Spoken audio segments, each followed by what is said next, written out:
Hey guys, welcome back to this week's poll, or as Josh would like to put it, what are we reading? That's a good question, Josh. And actually, guys, before we get started, we're going to tell you that we are actually restructuring the What Are We Reading portion. We want to make it more streamlined, more condensed, more informative, get you guys the information, recommend books or don't recommend them, and send you on your merry way. So the way we're going to do this is each one of us is going to talk about a single book, as you can tell by the title of this video. Josh will be talking about Man of Steel 1. I'm going to be talking about Amazing Spider-Man 800, and Dallas is going to be talking about Doomsday Clock number 5. And then after that, we're going to go into just the other books that we read and a quick just would we recommend them or not. And we got a new grading scale for you guys for those books. So that'll be fun. But we're going to try and keep the main issues to just 5 minutes or less on the review. So without further ado, guys, Man of Steel number 1 brought to you by Josh. All right, so we jump into Man of Steel issue 1, written by Brian Michael Bendis. His actually first kind of contribution to the Superman title, other than Action Comics 1000. We have Ivan Reyes. Ivan Reyes. The introduction of this book is kind of giving you a new origin or a new reasoning of why Krypton was destroyed. The other thing is we really see Brian Michael Bendis lend his voice for Clark Kent and Superman, and it is really good. It's actually, I would probably say this is a good book. I definitely think you should pick it up. It is a 6-issue miniseries, and it comes out weekly. So I think it's a good book to read, and I would enjoy it. Yeah, I actually really liked Man of Steel number 1. I really enjoyed Ivan Reyes' art on here. I really liked him on Green Lantern. I think he does a great job here on Superman. Not really digging Jim Lee's cover, though. Again, as we talked about in the last podcast, about how covers can be misleading. All the Justice League is on this cover. None of them ever show up. But the one thing I do like about this book is that Bendis finds a way to add something that I feel is fresh and new for Superman, but still in keeping with Superman. It still feels like him, but we're getting a different perspective. Like there's a moment where he's talking about how he's listening for screams throughout the city, and he can hear a woman singing a song, and it's kind of a cover of a song. And I like that. I like the way they use his powers with the breath and putting out fires. There is the introduction of a new fire marshal or fire captain. She's a woman. Her name's Medley Moore. And I you believe. don't trust her. I don't trust her. There's something about her that's not jiving with me. It feels like Lois and Clark might be a little strained at this point, but I think that it's a love. I thought more of an adoration or love that she had for Superman. He feels like she is. I think there's sketchy. something suspicious about her. But then I also really like the fact that Superman, we're seeing him use his powers in familiar ways, but we're seeing it on a smaller scale. We're seeing him use his X-ray vision to see, hey, where'd this fire start? And apparently there's this like outbreak there's arson is happening, and so apparently it's a chronic thing. Somebody's been setting arson to all these big buildings, and now Superman's kind of playing a Batman detective role in a way, but it's not so like intensive the way Batman does it. It's more Superman style doing it, but I really do like the way that Bendis is lending his voice to Superman and Superman's supporting cast. This is definitely a book I'd say that is probably going to go down as something that's going to be collectible in the future. If you can find yourself a first print of this book, I'd recommend picking it up. But I also think that you can't really judge a 6-issue series on issue 1, but I think this one shows promise, and we don't see the way that issue 1000 has tied into this book just yet, but we do get a new villain, and that guy was in issue 1000, and it was like, what was it? Something Czar. Rogol.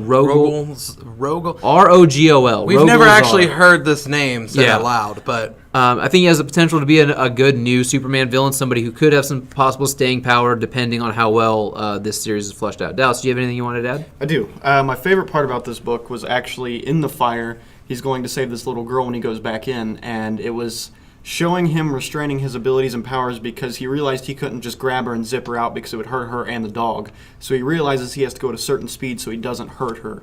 And I thought that was cool whenever they show Superman having to hold back and they explain it so the viewer can actually see it and understand it versus him just going all out and fighting someone. I've always liked that a lot more. Yeah. So, my one gripe about this book is probably the second splash page where I think a lot of the big heads that we see look like weird amalgamations of other Marvel characters. But again, that was just something that I found funny. It didn't really detract from the quality of the book at all. No.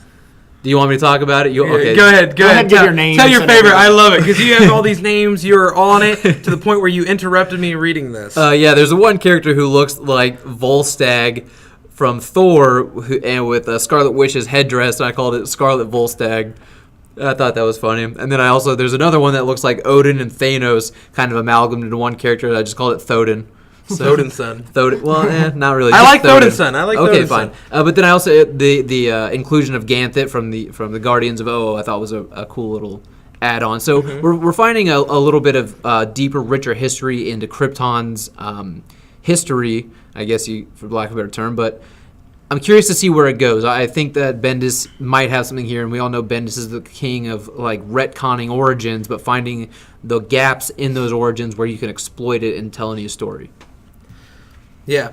But Man of Steel, sorry guys, I had to kill this dead air space right there. It was really quiet there for a second, and I didn't have anything to say. Okay. So now I'm just talking to just be talking. Well, 5 minutes is up. All right, so Rate it. All right, so guys, and here's our new rating scale. Now, what we're going to do is we're going to do it's a 0 to 5 rating scale, but each week we're going to give it something other than like a gold star. We're going to have something new. So this week I'm going to let Josh premiere our this week's grading. All right, so here's the deal, right? As Jake said, this book is you can't really grade this book on a miniseries on its first issue. I think as a whole, this book is going to be a lot better. As of right now, I'm probably going to give it a 3.5 baby hands. Oh, wow, So are you cutting one baby hand in half? That's one bloody hand. Yeah, I really want to say 4 baby hands, but Just so I you think don't I'm going to have go to cut 3.5 baby hands. Just so you can see the blood?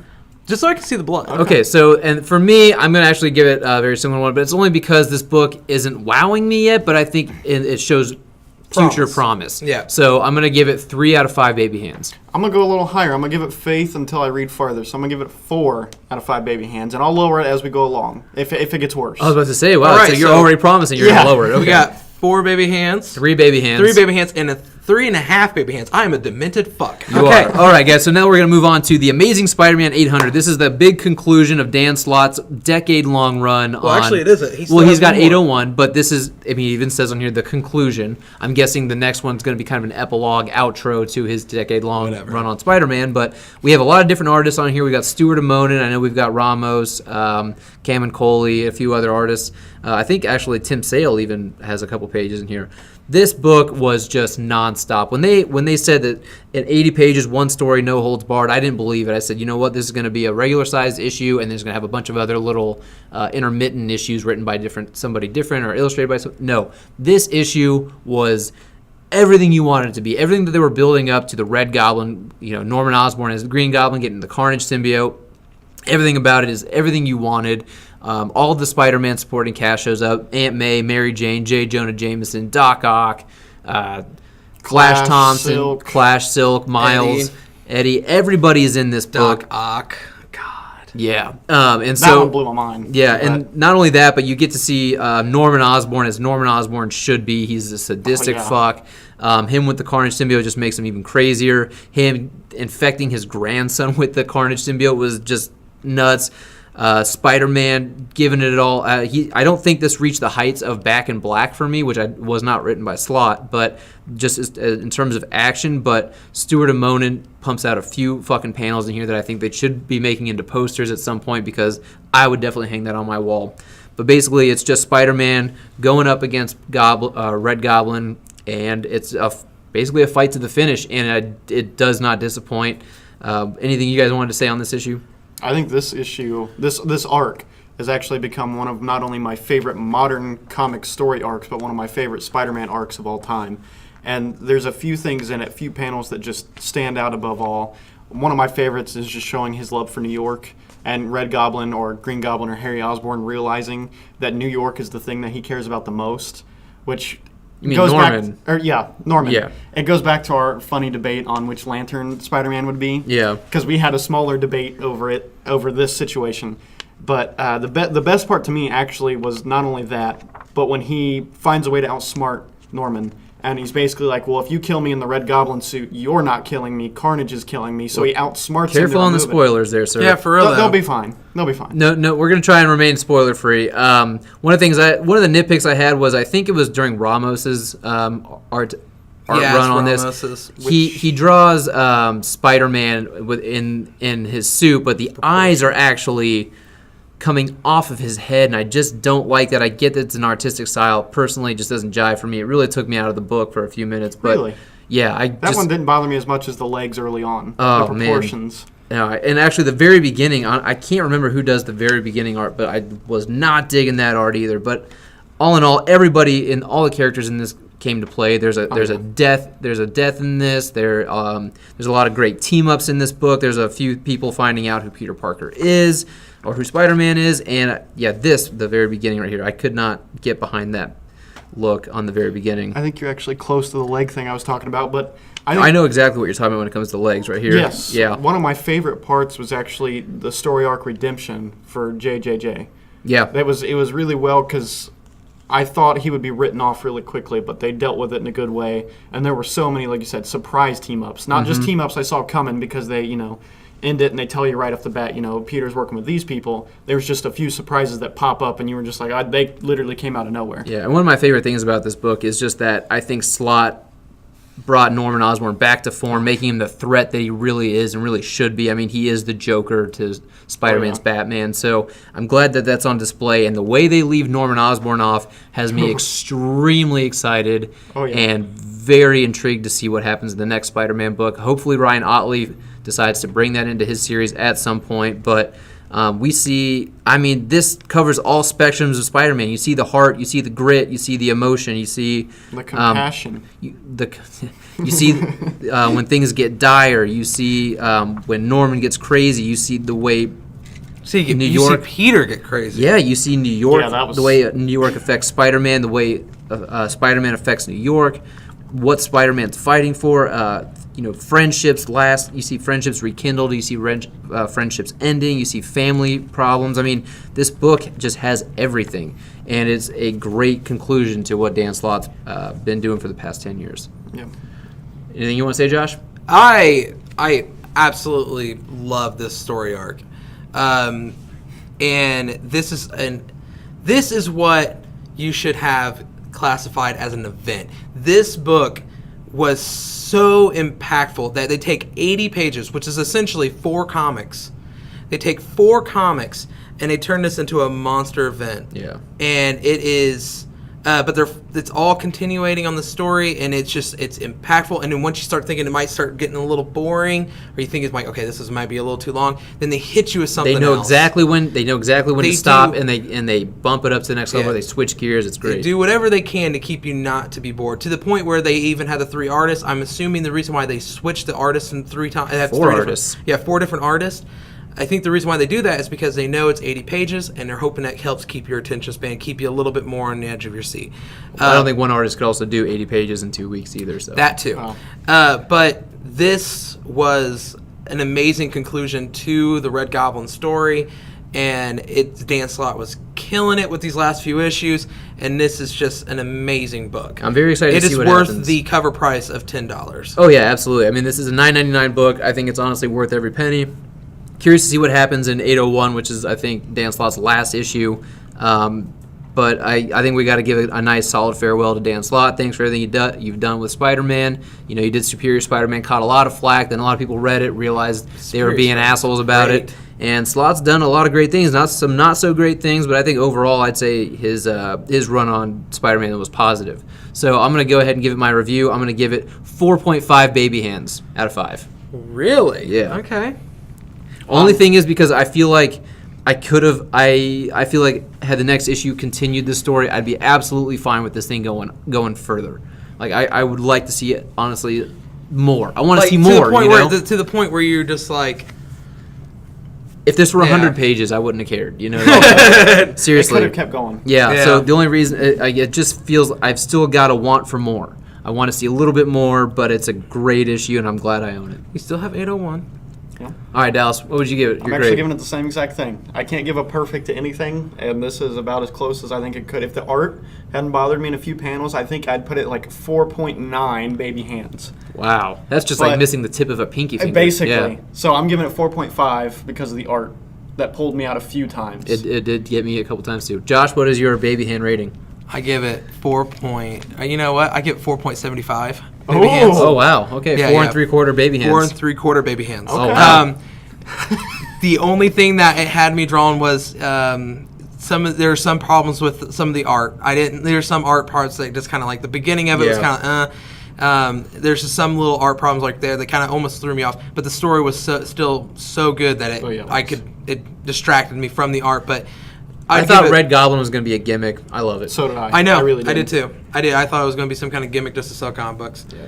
But yeah, I give it 4 and you know, we should mention real quick the very end of this book. I think I figured out who that person is, and I'm very excited to see what happens there too. Yep. Okay. We're gonna have to talk about those. We'll after talk the about it podcast. off air. Yeah. All right, Dallas, you've got a book you'd like to talk about? Like might be a strong word, but Doomsday Clock number 5. Who's the team on this one again?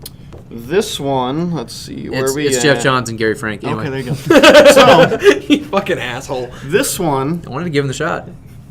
I've had problems with Doomsday Clock 1 through 4, and I'm going to stick it through. I'm not going to stop midway through a series. I'm going to stick it through. And this is kind of my point where I'm like, okay, you need to definitely pick a direction, and they start to. So it starts off picking up after Ozymandias at the end of issue 4, and I honestly had completely forgotten what had happened because there's such a long gap. This in is one of those between issues. things where every 2 months releasing really loses readership. We're seeing this book decline in sales. And I completely understand why. I picked it up and I was like, oh, who's in the hospital? And I completely forgot who this is, what's going on. And you and I had talked about it, and I told you I think it was one thing. And you were like, okay, that makes sense now. I remember that now. So after we fleshed it out, I kind of remembered. So they catch you up with Ozymandias, what's happening with him, what's happening in the world around them with metahumans, and how they're looking at, in terms of a political standpoint, how they're looked at as basically being, vigilantes, which they are. It's a little bit on the nose at times in our current political climate. It is. Yeah. And at times I like it, depending on the story. At other times, politics don't need to get involved. When it comes to the Watchmen, politics are always involved. You get a little bit of Rorschach, the new Rorschach, so that I was glad that they didn't just leave you off and not know what's going on with that. A little bit of the mime troupe. A little bit of that, a little bit of Batman-Ozymandias interaction. That was nice, because he kind of points him out on some things. Ozymandias points Batman out on some things. He's like, hey, while I might be a shitty person, I did this for my world. And he's like, what have you done to change it? He's like, you just put the same people in a revolving door of prisons and they keep getting back out. I was like, that was the best part of the book for me. Fair point. Yeah. He called him out on it. And there's a lot of politics on TV between different metahumans and There's government also this officials. weird, noir detective film happening on some panels. It doesn't make any sense to me. I don't really understand the purpose behind it. That happened in 4 too. Yeah, It but goes back to Mr. no- Thunder, but it doesn't have a correlation with the story. No, there's no metaphorical reason Right. behind it that I can decipher. And maybe there will be at some point, but right now when they throw in this Mr. Thunder character, he has no contribution to the story. Contribution, thank you, to the story. He's not important whatsoever. He's just kind of there until the end, which I'm not. We should say that we even looked up this Mr. Thunder to see if he was an existing DC character. I can't find anything on this guy. There's some interaction between Lex Luthor and Lois Lane, and it seems like they're have this buddy-buddy relationship, and she'll help him out if he'll help her out because he knows some things she doesn't know, and he wants her to kind of publish the story and get it out there. More Batman, basically. I don't want to spoil this part. This is probably the part that actually has me excited now. It's got my interest. But there's a conclusion kind of with the mime group and the Joker story that they've kind of set up. They finally get to meet the Joker, which they've been setting up. I'm not going to tell what happens. Again, nothing really happens. Pointless to the story. It kind of started to pick directions with these characters, but it hasn't picked a direction almost halfway through the series. Yeah, and it's that's still so all over the place, and they start to introduce new people, and it's just going to get more convoluted and complicated. That's my problem with this whole series. It's been nothing but filler, and tease you. Filler, and tease you. It's so slow moving while nothing is actually happening. The only thing that happens is it's always in the last 2 pages, and with it being a release every 2 months, I can't remember what happened in the last issue. And so this story, honestly, everything that they've doled out to us in these 5 issues, I think could have been easily condensed to 1 or 2 issues, and I wouldn't have felt like it was rushed or there's a weird pacing issue. I think that Gary Frank's art is great. I like that his art is trying to pay homage to Dave Gibbons from the original Watchmen. That's cool to me, but there's no substance to this story. No, there's not. And it really hurts me to say that because I'm a big fan of Jeff Johns. But I can't get into this story. There's just it's so formulaic in the sense that we're going to tease you at the end of the book, then the next book's going to start in a place where you just kind of feel discombobulated in the sense that, hold on, I got to get my footing here, what's happening? And then about halfway through, you're like, okay, now it's taking a direction, and it's ending on a cliffhanger. Yeah, so it can't pick a direction. It's all over the place, cutting between different stories. and there's just so much. And I normally don't advocate for this, but honestly, if they would have had spin-off titles for this series like Rorschach to update you on what he's doing, as opposed to trying to fit it into the main ones and progress this story by 5, I'd have been a lot happier with it. And that's the weird thing, too. There aren't a ton of main characters in this story. No. So it seems like in each issue, all of them should get a fair amount of time, but they don't. It feels like this issue, there's no Batman. There's very little Lex Luthor. I honestly forgot about the Lex Luthor stuff in the last one. And it's like, your main characters are Batman, Luthor, Ozymandias, Rorschach, and the Mime Troupe. Mm-hmm. And it's like, between those 5 characters, how do I feel like they've been missing for so long in this book? I don't get that. Josh, any thoughts on Doomsday Clock 5? It just needs to speed up. It needs to pick its direction. It should have picked it about 2 issues ago, to be honest. And it's kind of getting there. The last issue probably was the best issue out of all of them, which was explaining the new Rorschach, origin, which was nice. This one had some moments that was a little bit more decent. The other one, the first couple issues, kind of bored me a little bit. They bored the shit out of me. The part that I sit here and I think about, and I guess go, maybe if I didn't wait 2 months to read each issue, like I'm almost halfway tempted to just not read them right now and just wait until it's one lump sum and just read it then, because I forget so much of what was said in dialogue in the last issue that I can't tell if it's just poor writing or if it's just poor memory on my half. Well, you're gonna have to wait 14 months if you want to wait for this thing to end. I know, and that's where it's going to be hurting their sales, because I don't think I'm the only one. By looking at the racks, I don't think I'm the only person. I feel like a lot of people just sitting here going like, I'm tired of waiting. It feels like it's taking forever. I forget the book even comes out. I might as well just wait for it to come out and trade. Yeah. At this point, yeah, if you got the first issue just to collect it and you didn't pick up 2 through 3, props to you. Just wait until the trade. I'm giving it issue 6, and then that's where I'm going to decide it. Once issue 6 comes out, because that means it will be at its halfway mark. You'll have to wait till the end of July.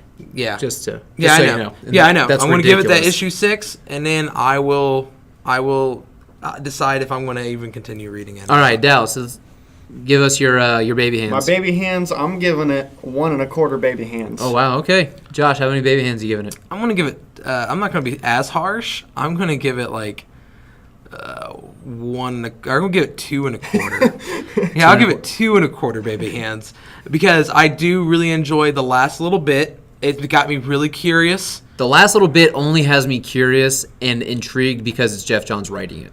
Yes, that's exactly, the only reason. Exactly, and that's why it has me a little intrigued.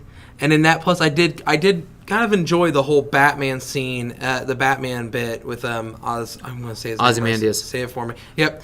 I really enjoyed that back and forth a little bit. I mean, so there's moments in this book that I actually enjoyed more than majority of the issues and majority of the issues so far. All right, well, I will agree with you that this had more redeeming qualities than other ones, but I would rate the other ones a lot lower. All right, so exactly. I'm going to give it 1.5 baby hands, and it's only because this book has quickly lost almost all faith in me. The only thing, I would have given this a 0 if it wasn't for that end teaser, because that point you're talking about with Batman, I honestly couldn't tell what was happening because they were cutting between 2 different scenes happening, and I couldn't tell what was happening. Yeah, it was really confusing, and that's the reason why it didn't get like 3 or 2.75. All right. Well, 1.5 baby hands from me. And guys, now this is what we're going to do. From now on, after the 3 main books we've talked about and we've reviewed, we're going to go over anything else that we read this week, and we're just going to give it a quick baby hands. Okay, so the other stuff I read was I read all 4 of the new DC Hanna-Barbera team-ups. The first one, Flash and Speedbug, I'm going to give a solid 3 out of 5 baby hands. Black Lightning and Hong Kong Phooey, I'm going to give about 2.5 baby hands. Aquaman and Jabberjaw, I'm going to give that one 3.5 baby hands. And Super Sons and Dynamite and the Blue Falcon, it's going to get 3.75 baby hands out of me.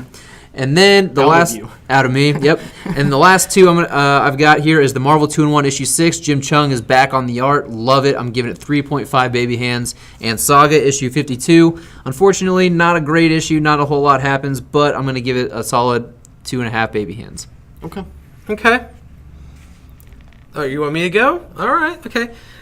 So since me and Jake work at the comic book shop, a lot of ours are going to be the same. So first one I'll do is one that he didn't read. It's Batman Prelude to the Wedding Part 1, Robin versus Ra's al Ghul. I will give this 3.75 baby hands. All right. It was really good. 3 3/4 baby hands. Yep. And then on Marvel 2-in-1, I'm going to give it a 3.5 baby hands, just the same as you. It was really good. Super Sons and Dynamite, I'm going to go a little bit higher. I'm going to give it probably about 3.75. What did you say on that? I thought I gave it 4. Did you give it 4? Yeah. I'd give it 3.75, so I go a little bit lower. Baby hands. Aquaman Jabberjaw, I'll give it 2.75. The only thing I'd dock that one for is how politically on the nose it was at points. But anyway. Yeah. I mean, it was good. It just kind of, I don't know. I'm not a Jabberjaw fan. No respect. No respect. It's funny if you read the book. Okay, The Flash and Speed Buggy, I'm going to give that one 4 baby hands. I really enjoyed it, and it left me going like, dude, this needs to be canon. Like, He did say that when he was reading. I was really excited about it. It's really tough because I honestly, to be honest, if I say this is 4, I'm going to have to say, I'm changing it. Super Sons and Dynamite is going to go 4, exclusive. It's 4 baby hands. 4 baby hands all around. All right. And Dallas, anything else that you read this week that you'd like to give some baby hands to? Actually, some back issues and some this week issues. Okay. So I read Batman Beyond number 19 and 20. Both very good. I've been a fan of Dan Jurgens' writing so far, so I'm going to give Batman Beyond 19. It was the end of a story. I'll give it 3 1/4 baby hands. Number 20, that one picked up a bit, changing direction. I'll give it 3.75 baby hands. And the other ones are The Amazing Spider-Man 797, 798, and 799. I caught up. Yep. I caught up last night. Those, I'm probably going to give them all equal because I thought all the way through it was a very consistent, fleshed-out story. I'll say 4 baby hands. 800 was definitely the peak. I can agree with that. All right, and I'm going to throw you guys for a little loop real quick. Just for Oh, no. any listeners at home, we're going to do best and worst. Best issue this week for me, easily, Amazing Spider-Man 800. Worst issue for me this week, Doomsday Clock number 5. Oh, this is going to suck because I already got mine. you already got yours? Go for Yeah, it. I'm going to have a tie for best. Best being Amazing Spider-Man 800, and then Batman Beyond number 20. And then worst being Doomsday Clock number 5. All right. All right. See, this is where I'm going to have a rough time because we read the same books. If you've got the same answers, it's the same answers. It's okay. Yeah, I'm going to say best was definitely Amazing Spider-Man 800. I mean, I was really hoping it'd be Man of Steel, but really it was Amazing Spider-Man 800.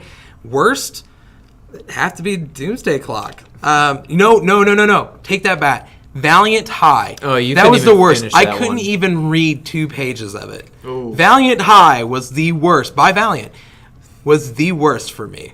All right, Really? guys. Well, that is our What Are We Reading, or our this week's poll list, guys. We really hope that you like the new structure to this. If you guys like this, please comment below. Let us know. Rate us by baby hands. Yeah, give us how many baby hands would you give this week's poll? And let us know if you guys like this, if this is a little bit more palatable for you, if this gives you a little bit more insight and it gives you a little bit more of an idea of something that you'd want to pick up or something you want to stay away from. Let us know how we're doing, guys, and we really appreciate it. And we will talk to you guys next week. Thank you very much.